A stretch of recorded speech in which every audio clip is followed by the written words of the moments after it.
This video is sponsored by Squarespace, more about them later.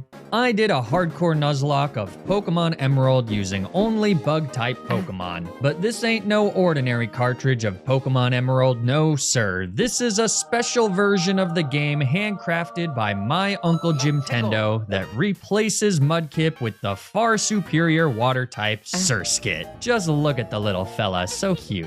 Once Scott here steamrolls through Maze Trico, we can beeline to Route 102 and catch Eric the Wormpole for our second encounter. A few levels later, our impish lad evolves into Silcoon, so my next stop is the Petalburg Woods, where I catch a Cascoon named Cassie. Cassie and Eric, two peas in a pod. With some switch training, my peas quickly evolve into their final forms. Eric into Beautifly, and Cassie into Dustox. Then it's a brisk trip north of Rustboro City, where I catch my fourth teammate, Janet the Nincada. And with that, we've made it to the run's very first roadblock, Roxanne and her rock types. Though her Geodudes hit hard, their low special defense and quad weakness to grass type moves means that they can be pretty easily handled by absorbs from Eric. The real issue is Nosepass, who does not have a quad weakness and also has a significantly higher base special defense stat. She also has block to prevent switches, a held Oranberry for additional bulk, and generally pretty abysmal vibes. Like, just looking at this thing gives me depression. How are we supposed to beat her? The good news is that Beautifly can often successfully go toe-to-toe with Roxanne's Nosepass, since her only rock-type move is Rock Tomb, which is treated as a speed reduction move.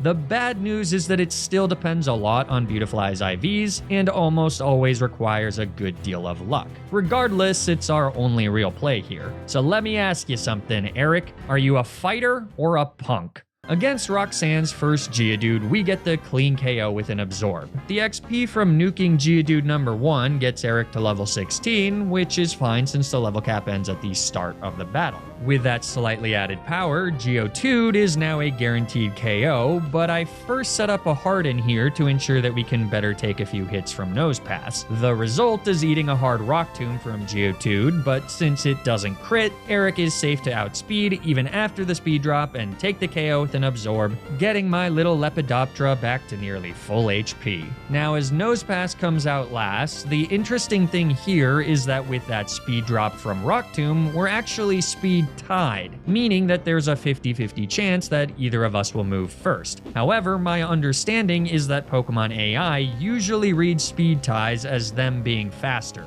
So I'm pretty sure that Nosepass won't click Rock Tomb here unless she sees the KO, which at this HP she doesn't. Hopefully I'm right, because otherwise Eric is screwed. We end up winning the first speed tie and nailing Nosepass with an Absorb for mediocre damage, as Roxanne does indeed opt for Harden, seemingly validating my theory that the AI is not concerned about lowering our speed any further. So the next few turns are just a matter of repeatedly clicking Absorb as Nosepass goes for Harden, Tackle, and Block. We're doing really consistent damage, but with the aforementioned Oranberry and Roxanne's 2 potions, even half a dozen turns later, we're still at it. But just as we bring Nosepass into the yellow for the third and final time, the light at the end of the tunnel getting brighter and brighter as we prepare for an easy victory, Nosepass throws out a devastating Rock Tomb, nuking Eric's health to just 12 HP. As our follow-up Absorb chips away at our bulky foe, all seems lost. The speed drop ensures that we won't outspeed on the following turn, and another Rock Tomb will obviously do more than enough to get the KO. We're trapped in via block, so the only thing we can do is hope for a miss off of the 80% accurate move.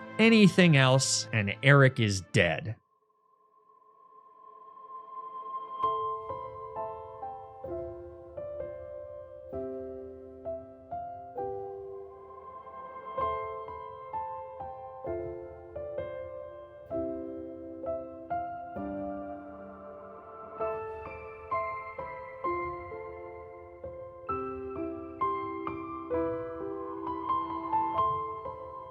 Eric tried so hard and got so far, but in the end, it didn't even matter. At the very least, he did do just enough damage to Roxanne's ace for Scott to come in and snipe the KO with a speedy bubble, meaning that even though our team is down one member, we've earned the very first gym badge of the run. I'm not sure what compelled Roxanne to suddenly go for Rock Tomb. It goes against everything I know about this battle's AI, which admittedly is completely anecdotal. So let me know if you have any insight down in the comments. And while you're there, consider leaving a like on the video and subscribing to the channel. It helps out a ton, and even if you think you're subscribed, there's a good chance you aren't. The worst part of losing Eric here is that there are a limited number of bug-type encounters in this game, and several more extremely tricky gym leaders that have the potential to net a few more kills. So already losing one of our valuable teammates isn't a great space to be in. I think you mean it isn't a great spot to be in. Great space sounds wrong, Flygon.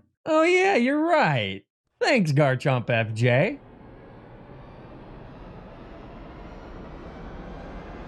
Fortunately, Eric's counterparts fare much better against the second gym leader, Brawly. A quad resistance to fighting type moves and super effective damage in the form of Gust and Confusion results in a borderline trivial matchup and a quick victory for badge number 2.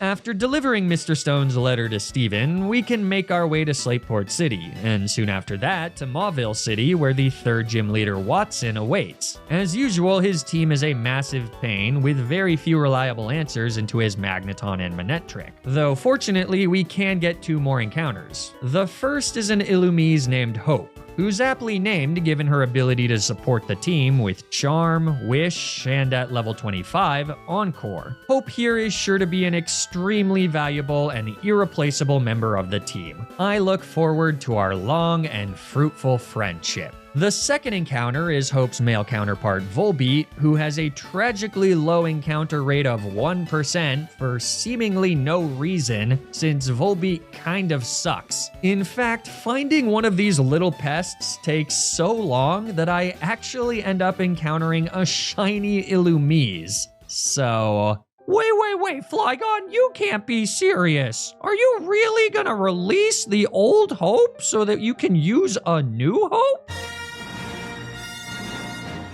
What was that?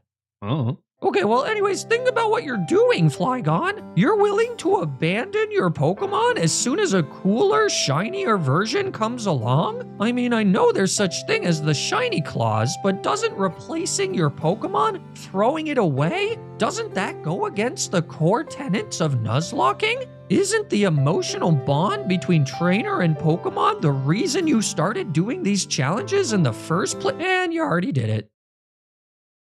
And you know what else I did? I used the sponsor of this video, Squarespace, to create an entire website for my corgi puppy, Poppy. Yup, everything you see here on poppyhg.com was made possible using Squarespace. You can scroll through dozens of pictures perfectly curated to give you but a window into Poppy's multifaceted and fascinating lifestyle. I also used Squarespace's video collection feature to design an entire video library for your viewing pleasure. I know I show this clip often, but I adore this video that we took when we met Poppy for the very first time. Just look how small she is. The best thing about Squarespace is that anyone can use their online platform to build and manage their own website. With their guided design system, Squarespace Blueprint, you can choose from curated layouts and styling options to create a distinguished and professional online presence from the ground up. Your website gets tailored for whatever your brand or business is, and Squarespace Blueprint even optimizes the site for every device. Plus, with integrated SEO tools, your passion project will show up more often to more people. And with Squarespace's additional features like analytic information about the traffic of your website and online stores to help monetize your passion, you're sure to get the most out of your Squarespace subscription. I really do love using Squarespace to keep poppyhg.com up and running, and it helps out a lot when you use my links. So if you're looking to start a website for your business or hobby or corgi, then you should check out squarespace.com for a free trial. And when you're ready to launch your website, you can use my custom link to save 10% off your first purchase of a website or domain. Thanks so much to Squarespace for sponsoring this video. Now, let's get back to the challenge.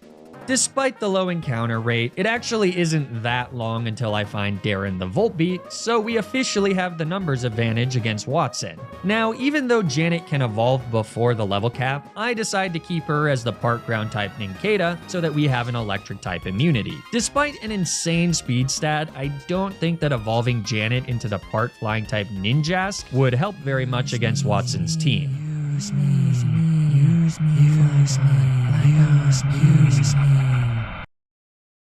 As the battle begins, Watson leads with Voltorb and I lead with Cassie. She eats a surprisingly soft Spark before retaliating with a Psychic. Thanks, Mauville Game Corner. That does just about 50%. So on the next turn, I go for a Protect to see if I can bait a Self-Destruct, and would you look at that. Nice try, Voltorb. Next is Electrike, so I go for another Psychic as Watson's pup sets up Howl.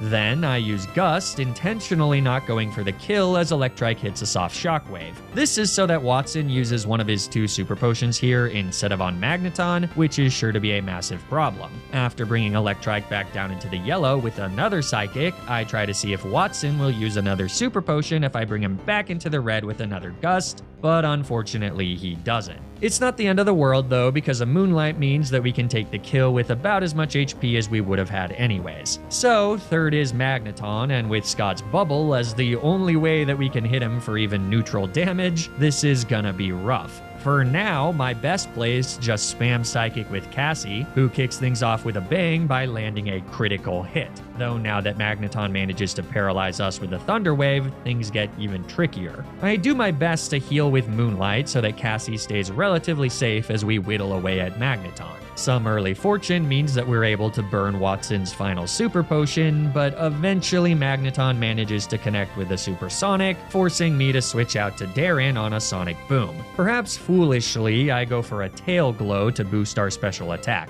Only by 2 stages though, since Tail Glow wasn't buffed to +3 until Gen 5. But since Magneton just retaliates with a Thunder Wave, which is immediately cured via our held Cherry Berry, on the following turn I can rip a strong but still resisted Thunderbolt. Thanks, Mauville Game Corner. Magneton's second Thunder Wave sticks, so on the following turn they outspeed but just miss a Supersonic, letting Darren get back to full HP with a Moonlight. This proves to be a bit punishing since Magneton's next Supersonic does connect, but Darren decides to clutch up.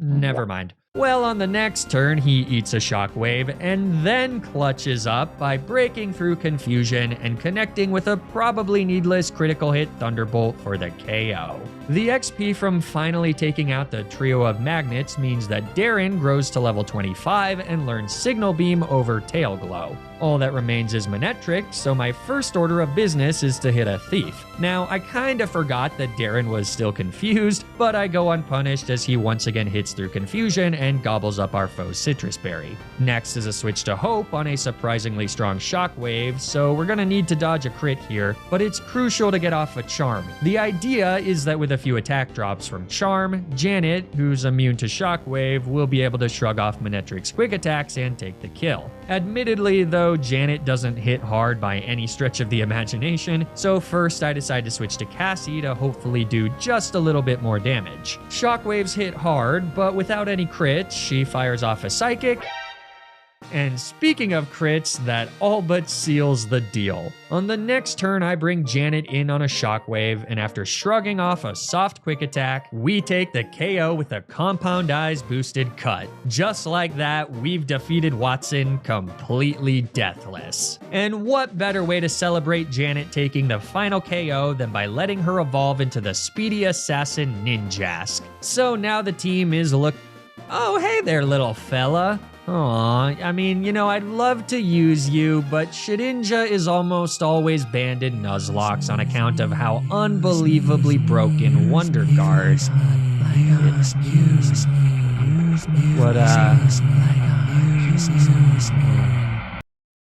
Well, it's not too long before we've made it to Lava Ridge Town, home of the 4th gym leader Flannery and her fire types. Yet another major problem for my very flammable friends. Now, you might have noticed that I've chosen not to evolve Scott into Masquerain, despite being well past his evolution level. That's because, believe it or not, Scott is our answer into Flannery. At level 25, Scott learns Bubble Beam, and by not evolving him, he maintains his water typing, giving him the same type attack bonus on water type attacks. With that, and an extremely generous amount of special attack EVs, Scott the Surskit is able to one-shot all of Flannery's first 3 Pokemon. Now, Masquerain is technically also able to do this, since even though it loses Stab on Bubble Beam, it gets significantly more base special attack. But where Surskit is actually better than Masquerain is against Flannery's Torkoal, who easily survives a single Bubble Beam from either bug. But as a Surskit, Scott's secondary water typing means that he is much better at eating overheats, even with noticeably lower base HP and special defense. Unfortunately, an overheat still almost always one-shots Scott from full HP, so we do need to get Torkoal to drop her special attack before dealing with her. And that, sadly, requires a sacrifice.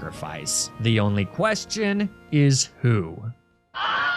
Now, I know what you're thinking. What about the White Herb, right? So if you don't know, Flannery's Torkoal is holding a White Herb to clear the stat drops from her first overheat, meaning that Chris's life was used explicitly and only to waste said White Herb. So, as Scott comes back in, Torkoal is still threatening with a full-powered overheat. But that's where Water Sport comes in, a move that halves the damage of all fire-type attacks done to the user. It's like Rain Dance, but significantly worse. With this move though, Chris will be able to survive a full-powered overheat and still have more than enough HP to survive either a -2 overheat or a body slam on the next turn, giving us just enough time to take the 2-shot with Bubble Beam. The only issue is that Torkoal doesn't use overheat, she just sets up a sunny day, which sucks because now our Bubble Beams only do 50% damage. My seemingly foolproof strategy of using Water Sport to destroy Torkoal is now in total disarray, and this is now very likely to go very poorly since we can no longer get the 2-shot and Flannery has 2 whole Hyper Potions. The good news is that even in the sun, Scott does survive a Water Sport nerfed overheat, and once Torkoal's special attack drops to -2, my Pokemon in the back should be able to tank a hit or 2, assuming no crits. So I decide to stay in and hit a Bubble Beam for moderately respectable damage. Torkoal simply retaliates with an Attract, so as long as Scott isn't a total horn dog, we should be able to bring Torkoal into the yellow before we switch out. Holy shit, Scott.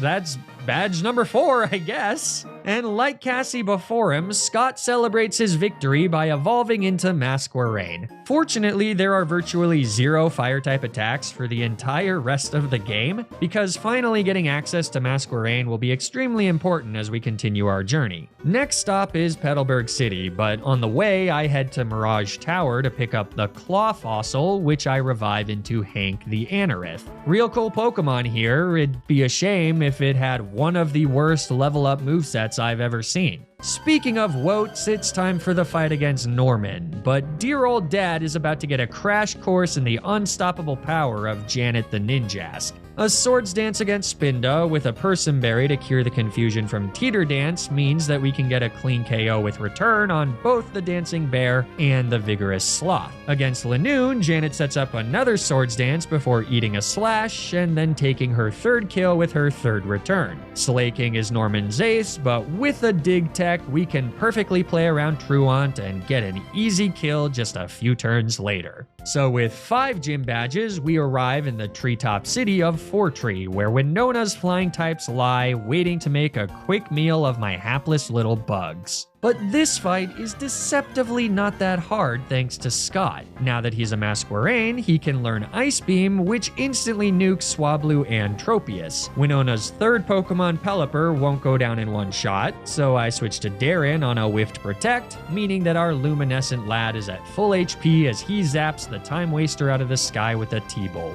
That then brings Altaria in 4th, so it's back to Scott, who hits the duck with an Intimidate to neutralize the attack boost from her subsequent Dragon Dance. This causes Altaria to go for a second Dragon Dance on the following turn, letting us freely take another KO with another Ice Beam. Can we take a moment here to appreciate how cracked Masquerain is? And this is even before the Gen 7 buff that turned it into a legitimately powerful sweeper. Anyways, with Skarmory last, I stay in to do some damage with yet another Ice Beam, eating a super effective Aerial Ace as a result. Then it's a switch to Hank for his debut, but his only job is to bait a Steel Wing, which grants a safe switch to Darren, who gets his second KO of the fight with another Thunderbolt, winning us the battle. As we embark on the long trek to Moss Deep City and Gym number 7, I first stop by the Safari Zone where our final 2 encounters await. Both of these Pokemon are ultra powerful brutes, and having them on our team would go a long way. The only issue is that as Safari Zone encounters, there's a good chance that they'll just run away. But fortunately, there's a way to tip the odds in our favor by abusing the Pokeblock glitch explained by Professor Rex in this video, linked in the description down below. I also summarized this process in one of my previous videos, so the TLDR of that TLDR is that by putting a certain color of Pokeblock in a Pokeblock feeder, you can bait Pokemon of a specific subset of natures that all react to Pokeblocks in the same way. And then by throwing a Pokeblock with a neutral flavor profile, you can prevent the Pokemon from ever running away as long as they don't immediately flee on the very first turn, which will only happen less than 20% of the time. So by using this strategy, I'm free to hurl Safari Balls with reckless abandon until eventually Bill the Pinsir is mine. And then with Heracross, I can just repeat the process, except that she immediately runs away. Well, crap. Bill is undoubtedly the weaker of the 2 Safari Zone bugs, since Pinsir is basically just Heracross without fighting type stab, but that's par for the course at this point, what with our stabless Ice Beamer and 2 stabless Thunderbolters. Anyways, normally it's a pretty clean shot to Tate and Liza, but in this challenge, the fight against Maxie and Magma Hideout is actually pretty scary thanks to his rock sliding Camerupt and his ultra speedy flying type Crobat. Fortunately, despite my shit talk, Bill is pretty good here. His Hyper Cutter ability nullifies Mightyana's Intimidate, meaning that we can take a clean kill with Brick Break. That immediately brings out Camerupt, and since he's almost certainly going for Rock Slide, I really can't afford to switch to my bug flying Bubble Beamer. My best bet is to just hope that Strength is enough for a 2-shot, which thankfully it is. And Bill is defensively bulky enough that a Rock Slide doesn't even do 50%. So after Maxie wastes a few Super Potions, Bill gets the KO. But that brings in Crobat. Now, thanks to his plus speed nature, a nice perk of using the Pokeblock feeder method, Bill is actually fast enough to outspeed Crobat once you factor in speed EVs and the Gen 3 badge boost. So if Strength is a 2-shot here, Bill does win this matchup. The issue is that it risks a critical hit from Wing Attack, but we really don't have any other play. I mean, if only we had a bulky physical attacker that takes neutral damage from Wing Attack and can retaliate with stab super effective damage. Yeah, I have no idea why I didn't switch to Bill, who has evolved into an Armaldo, by the way. Maybe it was just tunnel vision. Regardless, I'm unpunished as Bill survives the Wing Attack and gets the 2-shot to win us the battle. With that, we've finally made it to Tate and Liza. And despite bugs theoretically having a good matchup against psychic types, this is easily one of the scariest fights so far, with Claydol having access to Ancient Power, Xatu being able to spam Confuse Ray or set up with Calm Mind, Solrock threatening with Flamethrower, and Lunatone 2 threatening a powerful Calm Mind Psychic sweep. One wrong move here and we could be looking at a death, or even a full-blown wipe. As Claydol and Xatu come in for the twins, I send out Bill and Darren, who are both fast enough to outspeed Xatu and with the combination of Return and Thunderbolt, get the KO before he can do any damage. This immediately brings in Solrock as Claydol goes for an Earthquake, something that my strategy was largely banking on. I had a hunch that the AI would favor Earthquake if it saw that its partner was immune, and fortunately my hunch was correct since Ancient Power would be far more dangerous. On the next turn, Bill and Darren again double up on Solrock, this time with Brick Break and Signal Beam, though it's just barely not enough for the KO. Fortunately, after another weak Earthquake, the dynamic duo just opted for a Sunny Day instead of a Flamethrower that would have certainly torched either of my Pokemon after the additional chip from Earthquake. Solrock's held Citrus Berry also brings them back into the yellow to prevent Tate and Liza from using a Hyper Potion. So on the next turn, Bill gets the kill with a Brick Break, causing Lunatone to immediately come in for their dead teammate and get smacked by a massive Signal Beam for well over 50%. A third Earthquake from Claydol crits Bill and brings Darren back into the yellow, so now I'm worried that Darren's at risk to getting killed by Ancient Power, which I imagine would take priority over Claydol's rampant Earthquake spams. So I go for a bit of a Hail Mary. I switch Bill into Scott to get off an Intimidate and lower Claydol's attack so that hopefully Ancient Power doesn't kill. Signal Beam seems like just barely enough to get the KO on Lunatone before Ancient Power comes out, and Darren lives with a sliver of HP. The gambit paid off because on the next turn, I can protect Darren to avoid another Ancient Power as Scott takes advantage of Solrock's Sun to fire off a one-turn Solar Beam for massive damage. Then, as Tate and Liza use a Hyper Potion, the combination of Signal and Solar Beam are enough to get the KO and win us the 7th gym badge completely deathless. Pulling that off was extremely satisfying because it took a good deal of prep, and even though it risked a few crits, it was absolutely my best option. Anyways, now that we've got 7 gym badges, there's just a few more fights before we've made it to the Pokemon League. Team Magma's stirring up trouble at the Moss Deep Space Center, and while the tag battle with Steven normally isn't much of a problem, our bug types once again don't like facing off against his Crobat or his Camerupt. At the very least, Steven is usually not completely useless here. I lead with Scott to instantly take out Tabitha's Camerupt with a Bubble Beam. Golbat comes in to take his place, Mightyena hits Scott with a Scary Face, and then Metang connects with a Metal Claw for decent damage. On the following turn, Maxie makes an unexpected switch to Camerupt as Golbat confuses Metang. Even though Metang ends up breaking through to set up a light screen, and Scott gets his second kill with an Ice Beam, that switch is pretty rough since with the Scary Face we can't outspeed Camerupt, who now threatens big damage with Rock Slide. The only option is to switch out to Bill, who after Metang and Mightyena miss Metal Claw and Takedown respectively, manages to avoid taking too much damage from the telegraphed Rock Slide. I decide to take this opportunity to just nuke the Mightyena with a Brick Break, forcing Maxie into a 2v1. Metang manages to break through confusion for a third time to land a critical hit Metal Claw as Camerupt graciously sets up an Amnesia. Not sure why, but I'll take it. A return leaves the cow with a Sliver. Metang proves that hitting oneself in confusion is fiction as they set up a Reflect, and then Camerupt goes for a takedown, which immediately crits through the Reflect, but is still just barely not enough to get the KO on Bill. That was close. With the recoil damage taking out our foe, Crobat comes in next, so I'm forced to switch to Hank on a Wimpy Dimp Air Cutter. Metang finally snaps out of confusion and hits Crobat with the Psychic, so on the next turn, Crobat goes for a useless Mean Look, and we take the KO with an Ancient Power.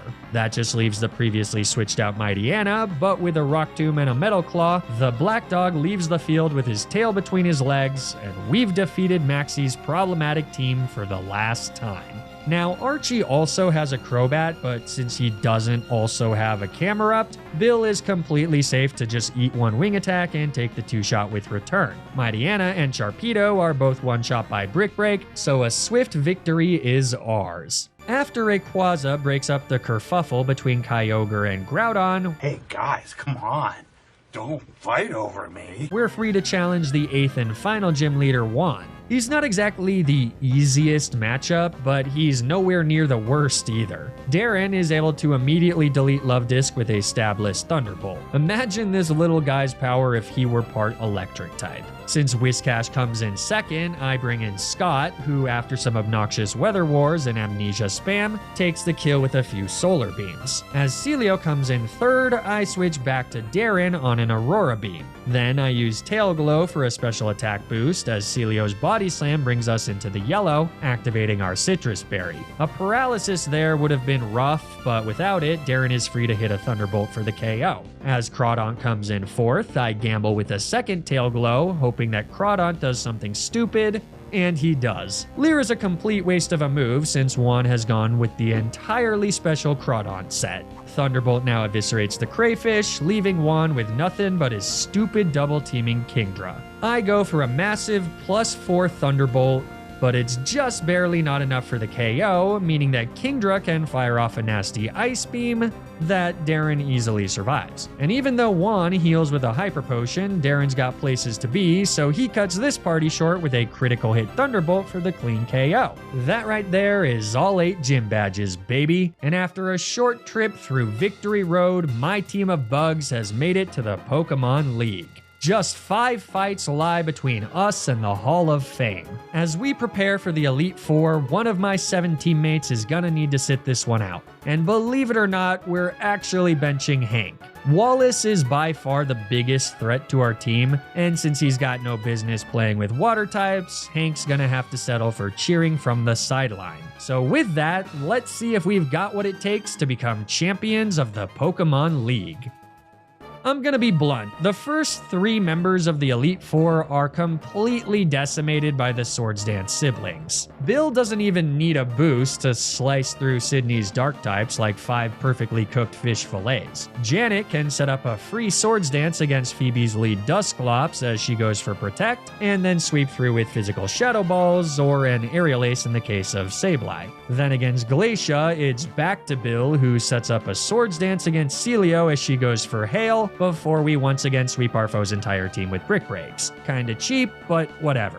That leaves the final member of the Elite Four, Drake. By using some berries to rebalance Scott into a speedy sweeper, we can immediately one-shot the first 4 of his dragon types with Ice Beam, though even with the badge boost, we did need that additional level mid-battle to just barely outspeed Salamence. Thankfully, Kingdra gets baited out last, but this is still gonna be pretty tricky. I immediately switch to Hope as Kingdra goes for a scary dragon dance. On the next turn, he goes for a second one, meaning that I ruin the chance to lock him in via Encore, but at least by using Charm, we can bring the beast down to neutral attack. And after a third dragon dance, a second Charm brings him down to -1.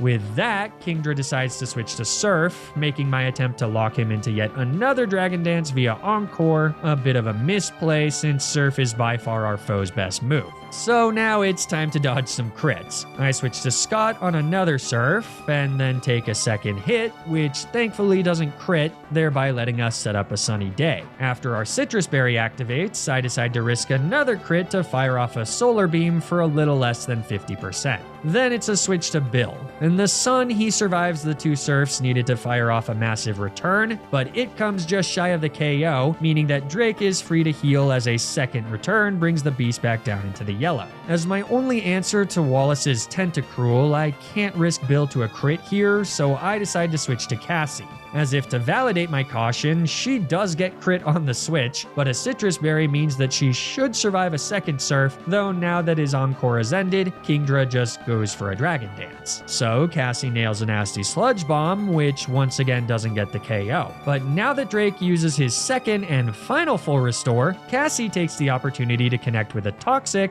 effectively sealing Kingdra's fate. From here, I do my best to stall with Protect and Moonlight, risking as few crits as possible. Kingdra falls just a few turns later, so victory is ours. And all that's left is the champion Wallace. With 0 water type resistances, this is gonna be a tough one, but I've got faith that my team will be able to pull through. Wallace leads with Wailord, and I lead with Darren. He fires off a massive Thunderbolt for over 50% to drastically reduce the power of the Beefcake's water spout, but Wallace sees right through that and instead opts for Double Edge. It's a massive chunk of damage, though with a Citrus Berry we're back to about 50% as our second Thunderbolt takes the KO. That brings in Tentacruel, so I switch to my previously mentioned counter on the physical Sludge Bomb. Bill eats the hit like a champ and retaliates with an Earthquake for the clean KO. Stab is for suckers. Ludicolo's third, and I go for a big return as he just sets up Double Team. But I'm not interested in playing the accuracy game here, so I switch out to Janet, who takes a Surf remarkably well for a Ninjask.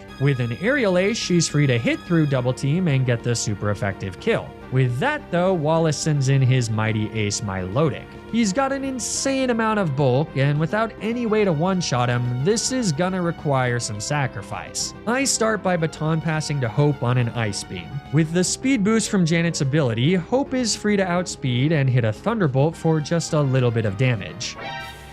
And then Milotic throws the match by going for Toxic, because that means that I can use Encore to render him effectively completely useless. With a Wish on the next turn, we can also afford to stay in and fire off a Thunderbolt, which crits. Hope is absolutely not messing around. That crit triggers a Citrus Berry, so Milotic is out of healing range, meaning that I can now switch to Bill, who other than taking some toxic damage, is completely free to set up a Swords Dance and then take the kill with a return. That brings in Wallace's penultimate Pokemon, Whiscash, so Bill fires off a second +2 return, but it comes up just short of the one-hit KO, which means that with a heavy heart, I have to watch as Whiscash and Wallace ruthlessly kill Bill.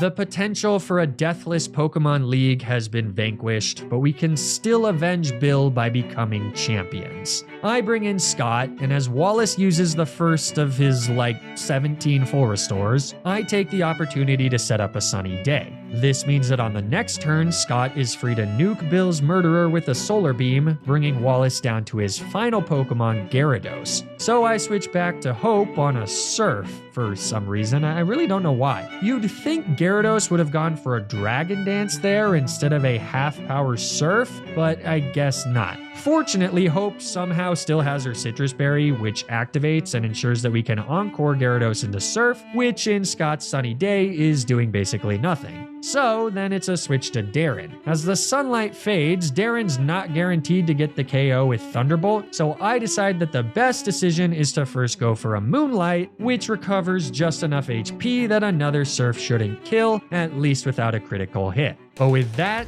let's finish this, buddy. On the next turn, Darren fires off a Thunderbolt, and Gyarados goes down. With that, Darren, the indubitable MVP of the playthrough, has taken his final kill, winning us not just the battle against Wallace, but the entire run. Bug-type challenges are always a lot of fun, and this playthrough helped me gain a new appreciation for the likes of Pokemon like Ninjask and Masquerain, even outside of the boosts that they usually get in ROM hacks like Renegade Platinum. As always, thank you all so much for watching. If you enjoyed this video, it'd be great if you could leave a like and subscribe to the channel. Or don't, I don't know, but I do know that you should check out my Patreon or become a channel member. Seriously, your support helps out a ton, and if you have any ideas about additional bonus content you'd like to see, let me know. Stay tuned for more Nuzlocke videos, and until then, remember to always, always, always play around the critical hit.